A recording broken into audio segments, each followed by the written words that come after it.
Então disse o Senhor Jesus Cristo: ninguém pode servir a dois senhores, porque ou há de odiar um e amar o outro, ou se dedicará a um e desprezará o outro. Não podeis servir a Deus e a Mamon. Mas as traduções mais recentes não colocam assim Mamon, não. Elas colocam: não podeis servir a Deus e as riquezas. Porque o termo Mamon, de fato, nunca foi o nome de uma espécie de deus pagão.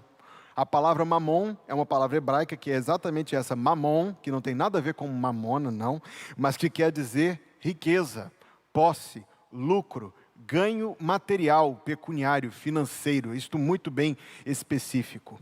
Foi por um preciosismo, até por um purismo, que João Ferreira de Almeida traduziu sem traduzir e colocou como nome próprio aquilo que nome próprio não é. Por isso, se a sua tradução, a Bíblia que você tem aí, diz riquezas, não está nem um pouco, pelo contrário, não está nem um pouco errado, pelo contrário, está até mais exato. Mas a razão por que não foi traduzido dessa forma é porque o que o Senhor Jesus intentava demonstrar era que na vida de alguém, as riquezas, o ouro, a prata, o dinheiro, pode ocupar de fato o lugar de um falso Deus. Então esta é a nossa mensagem, esta é a nossa reflexão hoje à noite. O verdadeiro Deus versus o falso Deus das riquezas. Porque, literalmente falando, as riquezas não são tratadas em lugar nenhum do mundo como uma espécie de divindade. A gente só consegue entender isso quando a gente sai do literal para a comparação, para a analogia, para a metáfora. Não existe templo ao dinheiro, não existe culto ao dinheiro, não existe dinheirolatria, literalmente falando, ok. Mas quando a gente passa para olhar a realidade, não quer dizer que seja menos verdadeiro. Existe adoração ao dinheiro, existe a busca ao dinheiro, existe sim, e é a isto que o Senhor Jesus está se referindo, e é a respeito disso, repito, do papel quase divino que o dinheiro pode ocupar no coração das pessoas. É a respeito disto que ele pronuncia o seu alerta. O dinheiro, Mamon, faz declarações, promessas e ameaças. Escute bem e veja se não é isso que o dinheiro fala com você. Porque ele fala assim: eu sou poderoso. Não é isso que ele diz? Ele diz: eu sou forte, eu construo, eu faço, eu destruo. O dinheiro se apresenta para nós com declarações, promessas e ameaças. E ele diz: eu sou forte e poderoso.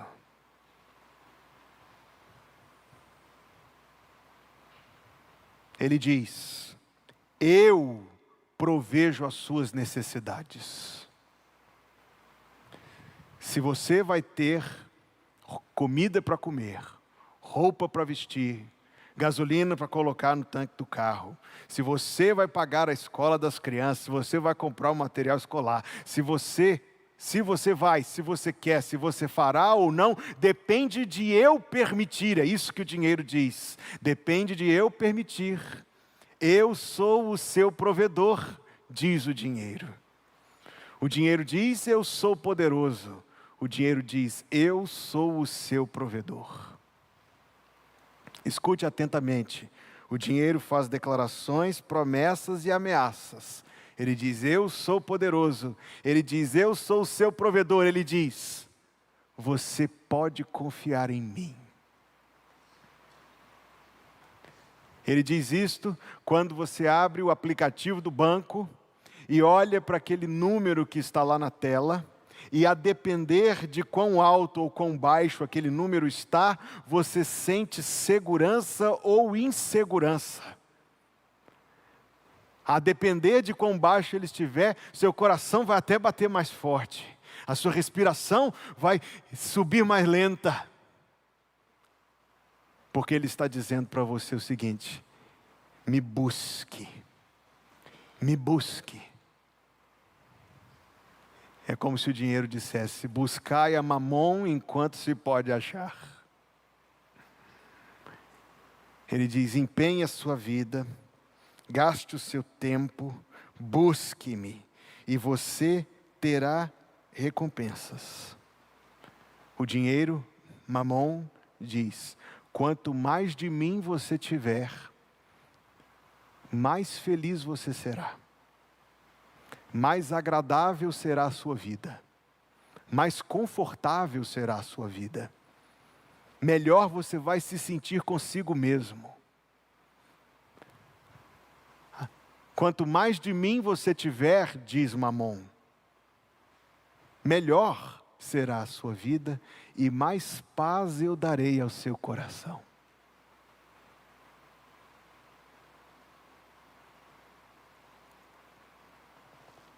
Ele diz: se você me perder, ou não me buscar, as consequências serão terríveis.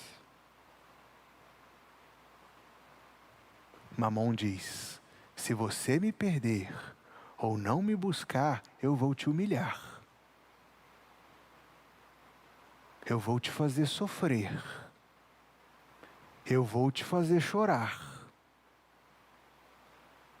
Se eu bater as asas e voar, para você só vai sobrar angústia, perda, vergonha, tristeza e lamento. Mamon diz: se você não me tiver, eu vou destruir a sua família, o seu casamento. Eu vou destruir os seus filhos e vou te humilhar publicamente na presença de todos.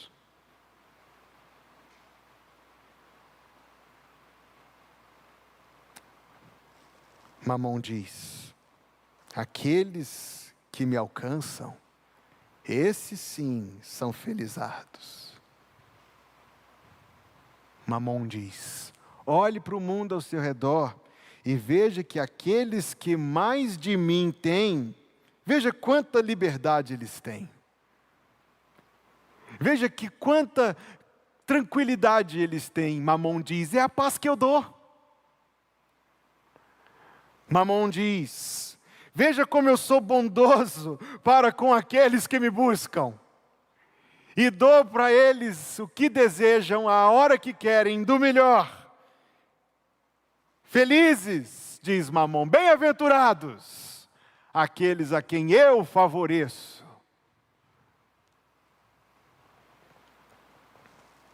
Mais felicidade, mais conforto, mais segurança, são mais paz, mais prazer.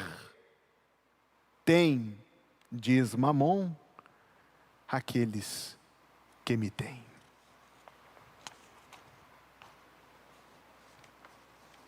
Ele faz declarações, promessas e ameaças. Mas Mamon não é alguém que fala. Quem está falando não é Mamon. Quem está falando é o nosso coração. Mamon não é um ser, não é um ente, não é. Quem olha para Mamon, repito, quem olha para o dinheiro destas coisas, estas falas não vêm do dinheiro para nós, estas falas vêm de dentro do nosso coração. E se você correspondeu com qualquer uma destas afirmações que eu trouxe aqui, é porque habita dentro do seu coração, mesmo que habita no coração de todos os seus consanguíneos, descendentes de Adão e Eva.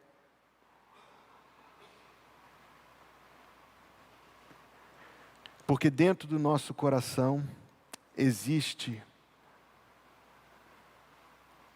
eu não sei que nome dar. Talvez o nome seja idolatria. Talvez o nome seja incredulidade. Talvez o nome seja somente matemática. Porque a gente faz as contas e mais é sempre mais. Então, é simples assim. 1 mais 1 não pode dar outra coisa senão 2. Porém, nós somos advertidos na Bíblia Sagrada que não corrigir esse erro Muito embora seja um erro muito comum, não corrigir isso é algo que traz um grave prejuízo para a sua vida hoje e que arrisca a sua felicidade no médio e no longo prazo.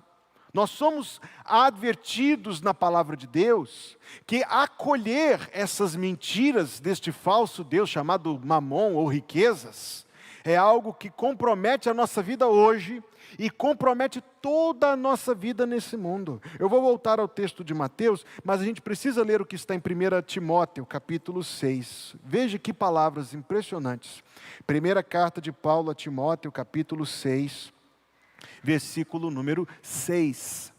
Mas grande ganho é a piedade com contentamento, porque nada trouxemos para este mundo, e manifesto é que nada podemos levar dele. Tendo, porém, sustento e com que nos cobrirmos, estejamos com isso contentes. Mas os que querem ser ricos, caem em tentação, e em laço, e em muitas concupiscências loucas e nocivas, que submergem os homens na perdição e ruína. Porque o amor ao dinheiro é a raiz de todos os males, e nessa cobiça, alguns se desviaram da fé, e se traspassaram a si mesmo com muitas dores. Mas tu, ó homem de Deus, foge destas coisas, e segue a justiça, a piedade, a fé, o amor, a paciência, a mansidão. Milita a boa milícia da fé. Toma posse da vida eterna, para a qual também foste chamado, tendo já feito boa confissão diante de muitas testemunhas. Que palavras, meus irmãos, que palavras estas.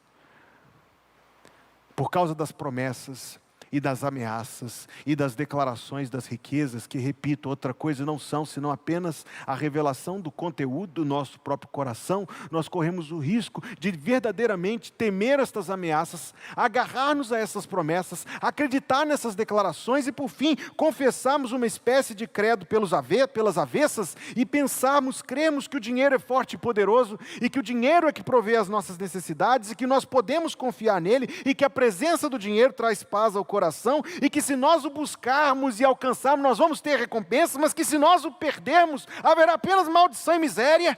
E pensarmos como quantos no mundo, penso que o mundo inteiro está orientado ao redor desta convicção principal, que feliz é quem tem, feliz é quem possui muitas riquezas neste mundo.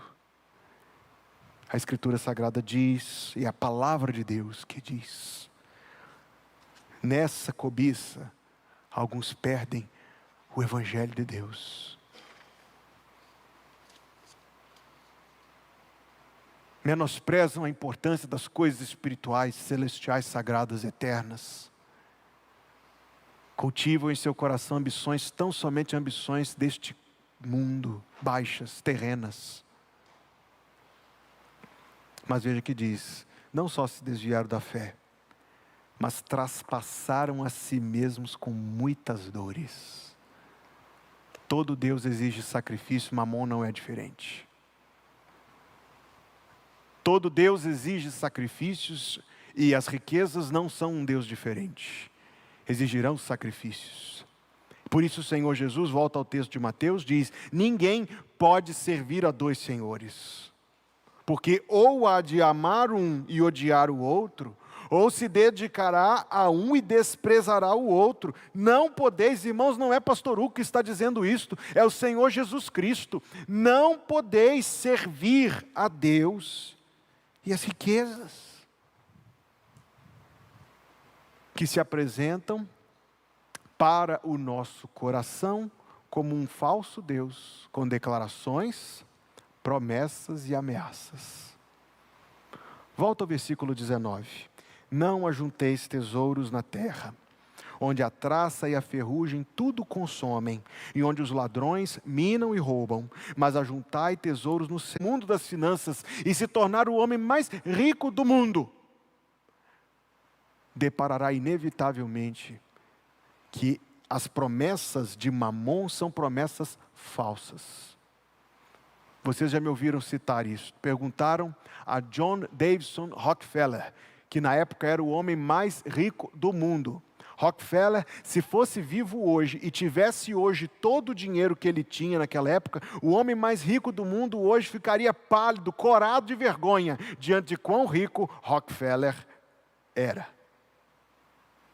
Quanto? Perguntaram a Rockefeller. Quanto um homem precisa para ter o suficiente? E ele respondeu, a little bit more. Um pouco mais.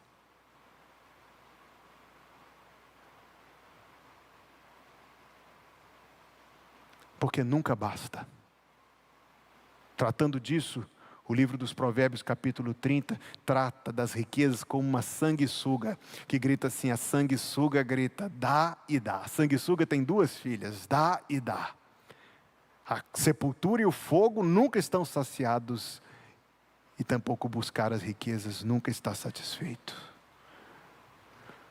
Mamon é um Deus que diz o seguinte, para você ter essa paz plena, você precisa um pouco mais de mim. E quando você tem um pouco mais, ele diz, não, um pouco mais. E quando você tem um pouco mais, ele diz, não, um pouco mais. É um Deus mentiroso. As riquezas são um Deus mentiroso, que prometem uma paz que nunca entregam. O Senhor Jesus diz que estas coisas são frágeis, frágeis, queridos, frágeis. Os ladrões minam e roubam, e quando eles não fazem isso, a traça e a ferrugem consomem. Eu imagino que o Senhor Jesus, na sua infinitude de sabedoria, quis construir aqui um argumento até do sarcasmo, até da ironia, pelo menos soa assim para o meu coração, porque aquilo que as pessoas envidam, esforços, empreendem a sua energia da vida para ter, ele diz, a traça come, e a ferrugem corrói. Alguém a quem eu conheci alguns anos atrás, tinha uma pessoa da família que sofria daquela condição tão terrível chamada Alzheimer, e recebia a sua pensão, e guardava a pensão, veja, a família foi descobrir isso muito tempo depois, guardava a pensão no galinheiro, debaixo do lugar onde as galinhas, do poleiro das galinhas, e quando descobriram aquilo, milhares de reais perdidos, aquele papel se derreteu, não tinha o que fazer.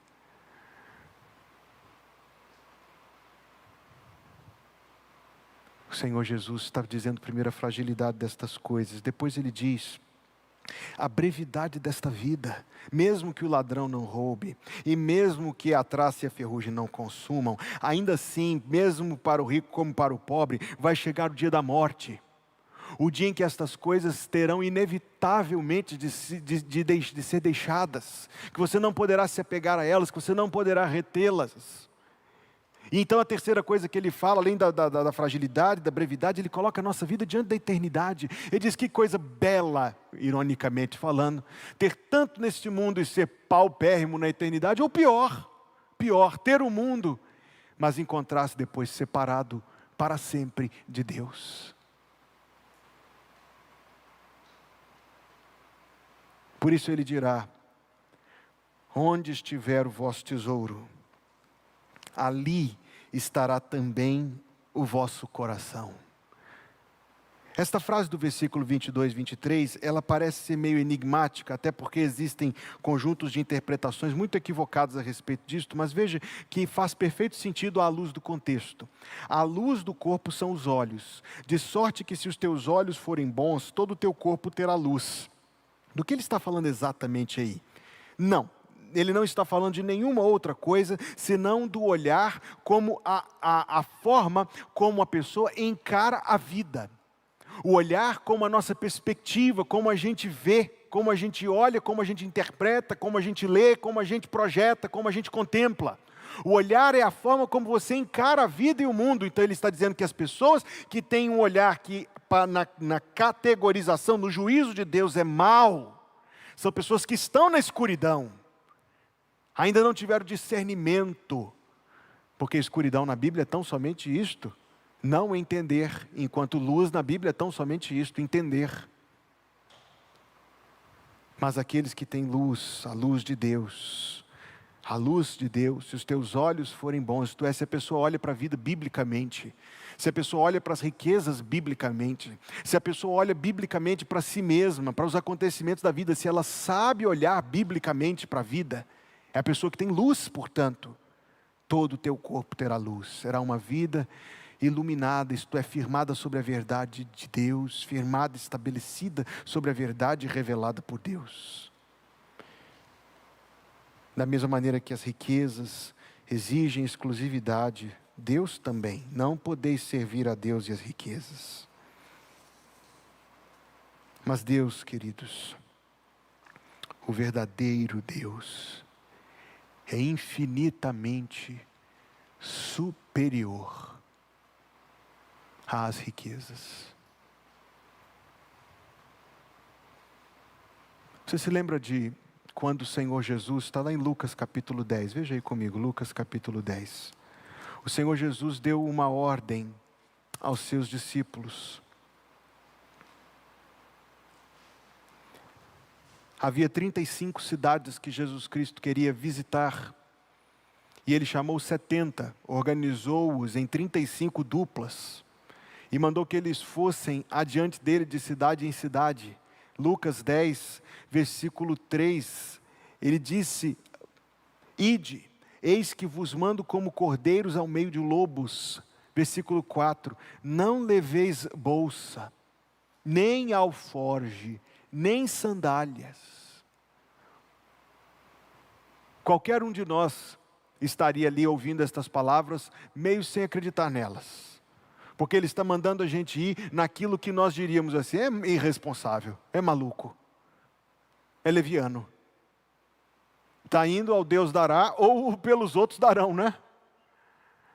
Está indo sem nada, sem preparação nenhuma, sem recurso nenhum. Sabe o que Jesus Cristo estava intentando ali, queridos? Era um pequeno exercício, pelo qual ele estava fortalecendo os seus discípulos para desafios maiores que viriam depois. Mas sim, eu consigo imaginar que foi uma orientação difícil de acolher, você não acha? Agora, vamos alguns anos depois, em Lucas capítulo 22. Jesus estava prestes a deixá-los. Jesus estava prestes a ir para o Calvário. E no versículo 35, Lucas 22, 35. E disse-lhes: quando vos mandei sem bolsa, alforje ou sandálias, como eu gosto deste versículo, faltou-vos porventura alguma coisa?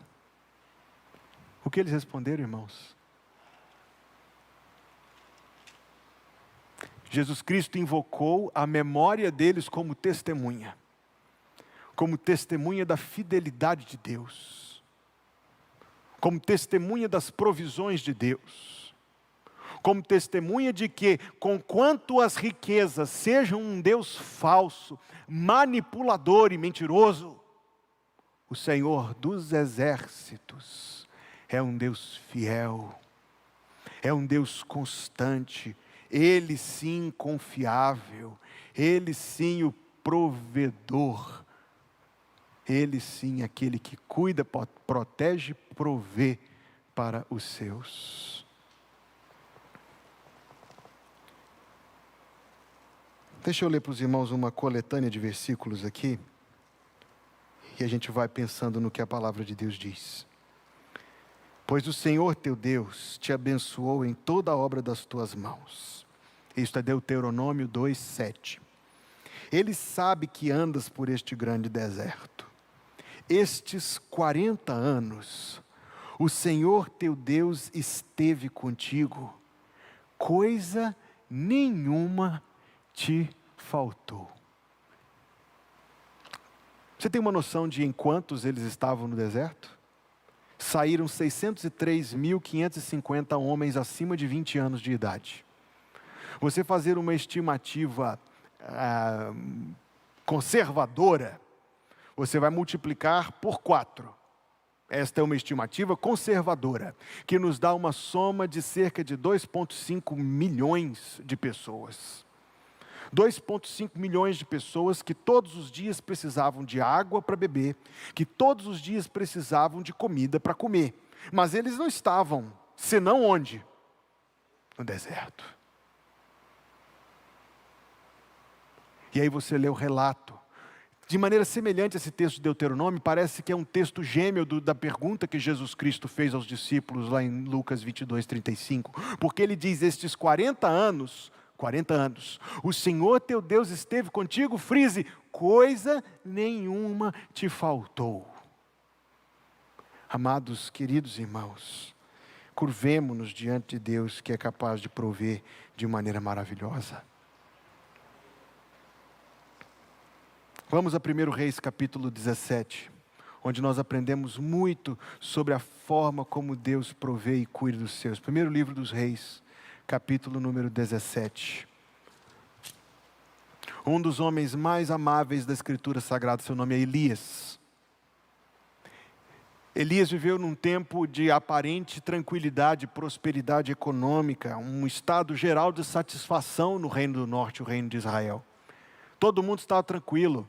Recém-inaugurada uma capital nova, que projeto engenhoso. Poucas vezes na história alguém fez isso. O rei Omri era um Juscelino Kubitschek daqueles anos. Construiu uma capital nova chamada Samaria. Movimentou, mobilizou a população, as pessoas estavam felizes, satisfeitas, mas Elias fazia parte de um pequeno número de pessoas que conseguia distinguir entre prosperidade material e ruína espiritual. Por mais que as coisas estivessem bem, ele sabia que não estavam, ele sabia que estavam mal. E ele teve coragem de dizer isso, e porque ele teve coragem de dizer isso, ele teve que pagar o preço muito alto. Sua cabeça foi posta a prêmio, recompensa. E Deus mandou que ele se escondesse, versículo 2, 17:2. Veio a ele a palavra do Senhor dizendo, retira-te daqui e vai para o oriente e esconde-te junto ao ribeiro de Querite que está diante do Jordão. E há de ser que beberás do ribeiro. Esta primeira parte nos ensina a respeito das provisões normais de Deus, que abrangem a maior parte das nossas necessidades. Beber água do ribeiro não tem nada de extraordinário, mas quem pôs o ribeiro ali? Deus. Nós bebemos água do ribeiro quando nós pagamos as nossas contas com o nosso salário, mas sabendo que foi o Senhor que nos deu força para trabalhar todos os dias, reconhecendo humildemente que se temos emprego é porque Deus nos deu emprego, sabendo que devemos a Deus, mas estes são os chamados recursos ordinários, meios comuns da providência divina. Agora, o final do versículo abrange outras providências. Tenho ordenado aos corvos que ali te sustentem. E aí o versículo 6 diz, os corvos lhe traziam pão e carne pela manhã, como também pão e carne à noite, e bebia do ribeiro. Uma vez eu passei por uma pequena crise de fé em relação a este texto. Eu fui envolvido pelas mentiras da teologia liberal. Deus teve misericórdia de mim. A palavra hebraica orevim é traduzida como corvo. Muito parecida com a palavra hebraica aravim, que significa árabes. Para mim é mais fácil imaginar que os árabes traziam pão e carne. Então eu mandei uma mensagem para o meu professor de hebraico, que graças a Deus é um homem crente e me tirou do erro. E perguntei para ele, será que existe uma possibilidade, uma margem de o texto querer ser aravim em vez de orevim? E meu professor, um homem de Deus, pastor Tarcísio Caixeta, me disse, nenhuma possibilidade. Glória a Deus, nenhuma. O texto é orevim, quer dizer os corvos. Meus amados irmãos, se eu acredito que Deus pode vir ao ventre de uma mulher e que uma mulher pode conceber virgem, se eu acredito que Deus pode morrer na cruz pelos meus pecados e que Ele ressuscitou depois de 3 dias, e se eu acredito que Deus pode criar o universo em 6 dias, não é difícil acreditar que os corvos traziam pão e carne para o profeta Elias.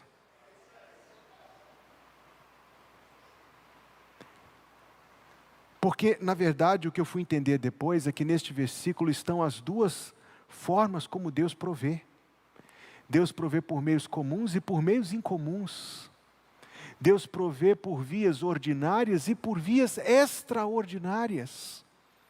E não só Deus me tirou de uma dúvida carnal, mas Deus me fez lembrar o seguinte: ei, Hugo, está falando bobagem, moço? Eu já fiz isso por ti. Fez e faz. Fez e faz. A água do ribeiro, pão e carne de manhã e de noite, todos os dias, pela boca dos corvos. Porque quem é que manda nos corvos? Ah, sim, era disso que eu tinha me esquecido. Era disso que eu tinha me esquecido.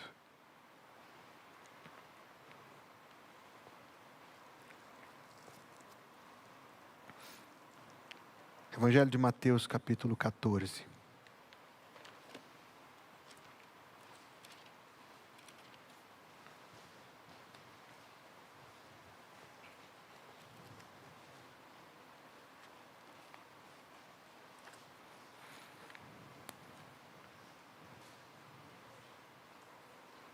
Versículo número 13. E Jesus, ouvindo isto, retirou-se dali num barco, para um lugar deserto, apartado, e sabendo o povo, seguiu-o a pé desde as cidades. E Jesus, saindo, viu uma grande multidão, e possuído de íntima compaixão para com ela, curou os seus enfermos. E sendo chegada a tarde, os seus discípulos aproximaram-se dele, dizendo: o lugar é deserto, a hora é já avançada. Despede a multidão para que vão pelas aldeias e comprem comida para si. Jesus, porém, lhes disse: não é mister que vão, dai-lhes vós de comer. Então lhe disseram: não temos aqui senão 5 pães e 2 peixes. E ele disse: trazei-mos aqui. E tendo mandado que a multidão se assentasse sobre a relva, tomou os 5 pães e os 2 peixes, e erguendo os olhos ao céu, os abençoou. E partindo os pães, deu-os aos discípulos, e os discípulos à multidão. E comeram todos, e saciaram-se. E levantaram dos pedaços que sobejaram 12 cestos cheios. E os que comeram foram quase 5.000 homens, além das mulheres e crianças. Há somente 2 milagres que estão registrados nos 4 evangelhos. Há somente 2 milagres que estão registrados nos 4 evangelhos: a ressurreição de Jesus Cristo e a multiplicação dos 5 pães e 2 peixinhos. Por quê? Bem, primeiro porque foi o milagre que teve mais testemunhas. Uma estimativa modesta nos informa que cerca de 20.000 pessoas.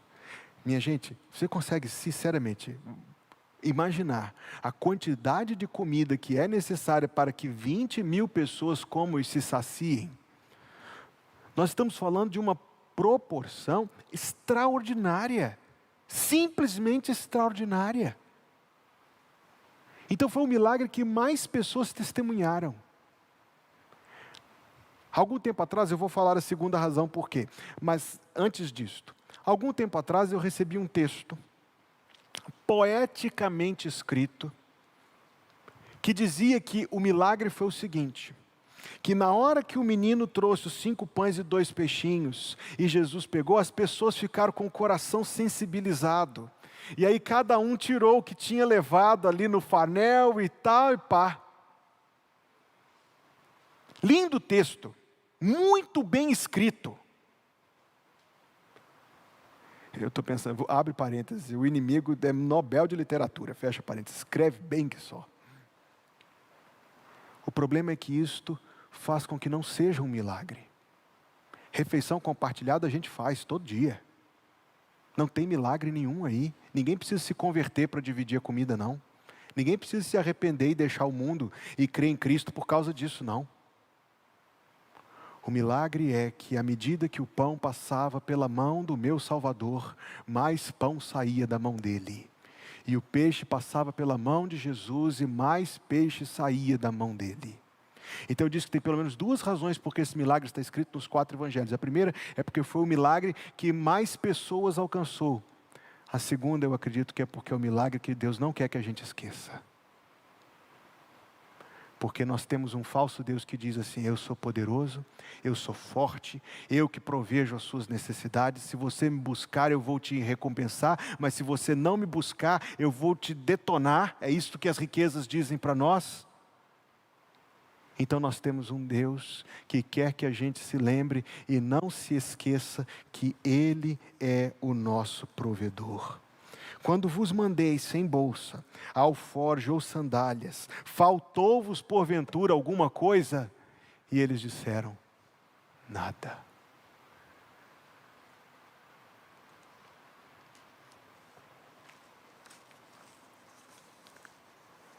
Mamon faz declarações, promessas e ameaças. Ele diz: eu sou poderoso e forte. Mas o Senhor dos Exércitos, Ele, de fato, é poderoso e forte. E rico, tá? Ageu 2, versículo 8 e 9, diz: minha é a prata e meu é o ouro, diz o Senhor dos Exércitos. Salmo 50, versículo 10, ele diz: meu é o gado sobre milhares de montanhas. Não é muito rico nesse mundo o homem que tem muito gado? Não é muito rico? O homem que tem milhares de cabeças de gado é um homem riquíssimo. Deus está dizendo: meu é o gado sobre milhares de montanhas. E alguém que tenha muitos terrenos, muita terra, é um homem muito rico, não é?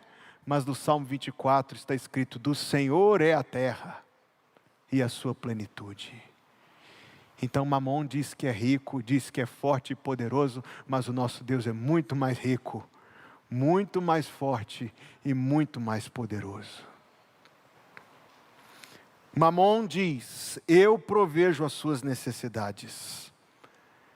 Mas Deus diz, e de fato é Deus quem provê as nossas necessidades. Não tenhas sobre ti nenhum só cuidado, qualquer que seja, pois somente um, seria muito para ti. É meu, diz Deus, é meu, somente meu, todo o trabalho, e o teu trabalho é descansar em mim. Mamon diz: você pode confiar em mim. Mas é mentira. Mas a respeito do Senhor dos Exércitos, está escrito no Salmo 9, versículo 10, em ti confiarão todos os que conhecem o teu nome, porque tu, Senhor, nunca desamparaste os que te buscam. Quantos são os desamparados de Mamon, meus irmãos? Quantos são? Todos. Todos. Mas tu, Senhor, nunca desamparaste os que te buscam. Mamon diz: a minha presença traz paz ao seu coração.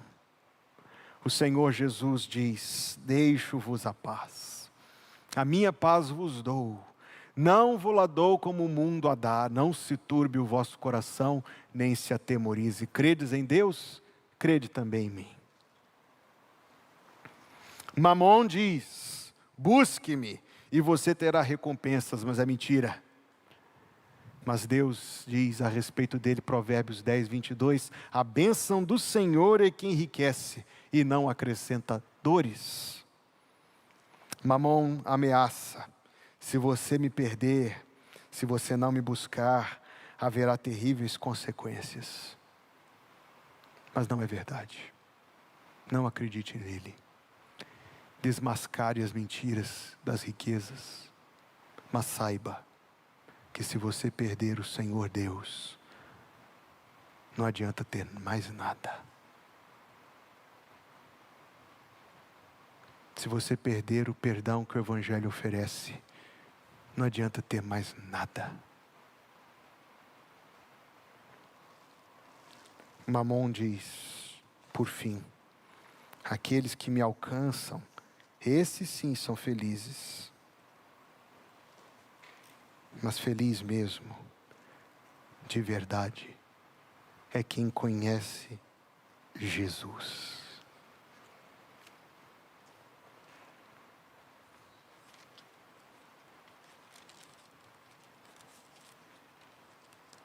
Ninguém pode servir a dois senhores, porque ou há de odiar um e amar o outro, ou se dedicará a um e desprezará o outro.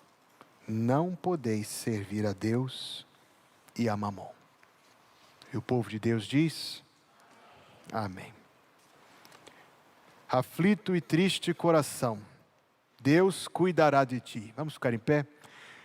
Tens nos seus braços proteção. Essa letra nova, ela é uma pedra de tropeço para mim.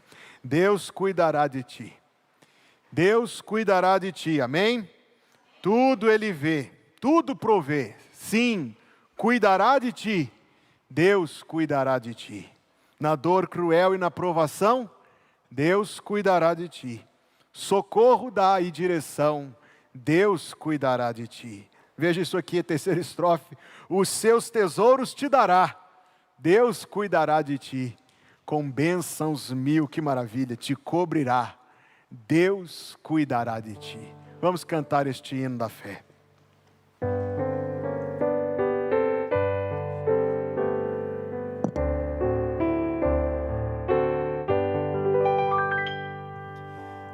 Aflito e triste coração, Deus cuidará de ti. Eis os seus braços proteção, Deus cuidará de ti. Deus cuidará de ti. Tudo Ele vê, tudo provê. Sim, cuidará de ti. Deus cuidará de ti.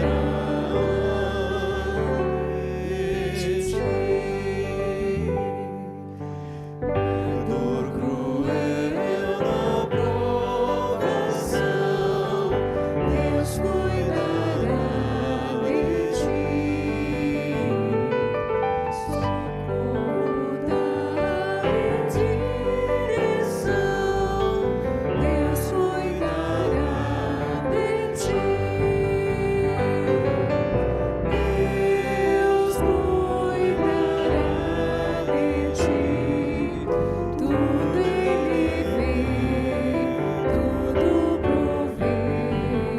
Sim, cuidará de ti. Deus cuidará de ti. Os seus tesouros te dará, Deus cuidará de ti. Com bênçãos mil te cobrirá, Deus cuidará de ti. Deus cuidará de ti. Tudo Ele vê, tudo provê. Sim, cuidará de ti. Deus cuidará de ti. Quem você prefere que cuide de você, Deus ou Mamon? Deus.